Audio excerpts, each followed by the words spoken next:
Hello everyone, welcome you all to the first video of the 38th module on behavior therapy, techniques, key concepts and process.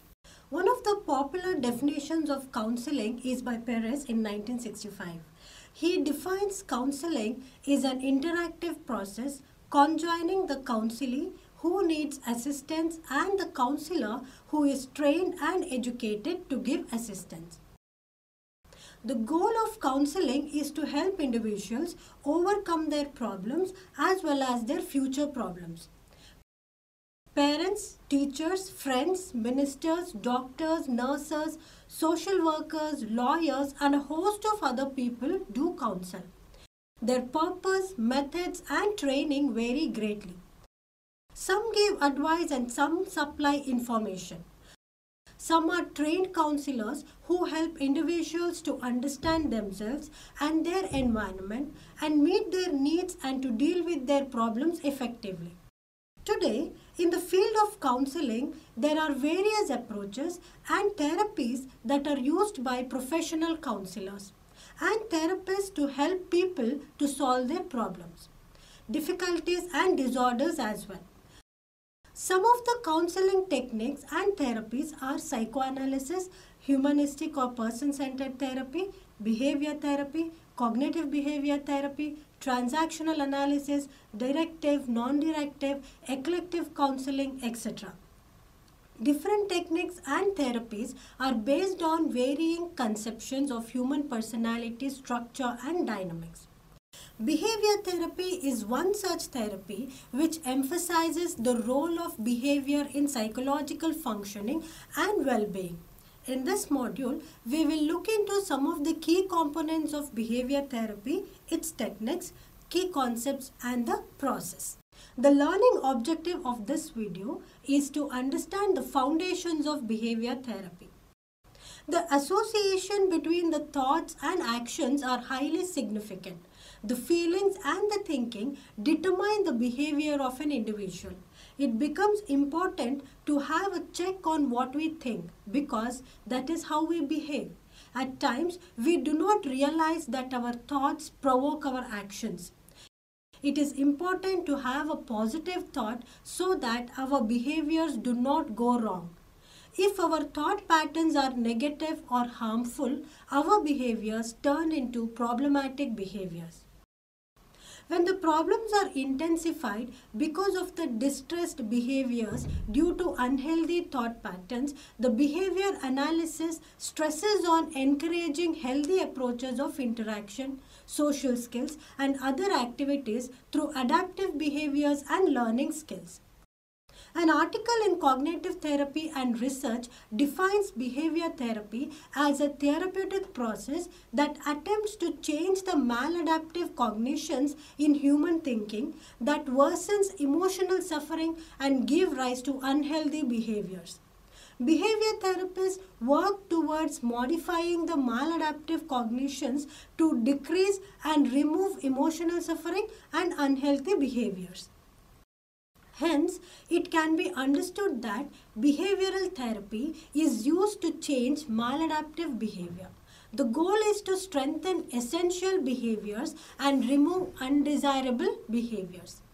Now let us see the background of behavior therapy. The origin of behavior therapy can be sketched through three important learning theories, namely classical conditioning, operant conditioning, and social learning theory. Coming to the classical conditioning, the Russian physiologist Ivan Pavlov devised this classical conditioning theory during 1984 to 1936. In classical conditioning, learning is based on association of a stimulus, which means a response to a stimulus is evoked after repeated association with a stimulus that automatically elicits it. It is a spontaneous response that is conditioned corresponding to a specific stimulus. Ivan Pavlov demonstrated the classical conditioning with his experiments with dogs. In his experiment, the dogs learned to salivate at the sound of a bell that rang exactly at the feeding time. The dog was conditioned to the sound of a bell. This experiment was the foundation for classical conditioning, the principle of conditioning people to respond to a stimulus. The American behavior scientist John B. Watson in 1920 applied this stimulus response theory to children. He claimed that we can mold any child in a way we choose. To demonstrate this, he even conducted an experiment with an 11-month-old baby known as Little Albert. Classical conditioning is a natural form of learning that occurs. By learning what events go together, children can expect or anticipate what is going to take place, and this awareness or understanding makes a child's environment a predictable place. This principle of classical conditioning was later applied to counseling. Joseph Wolf used this technique to treat phobias, and this technique remains as one of the popular approach for the treatment of phobias. Now coming to the operant conditioning theory. The American psychologist B.F. Skinner developed the second major field of learning theory, operant conditioning, during 1904 to 1990. Operant conditioning is learning based on reinforcement or punishment. Skinner suggested that learning cannot occur without some form of reinforcement. He upheld his principle that an organism tends to repeat a response that has been reinforced and will suppress a response if it is punished.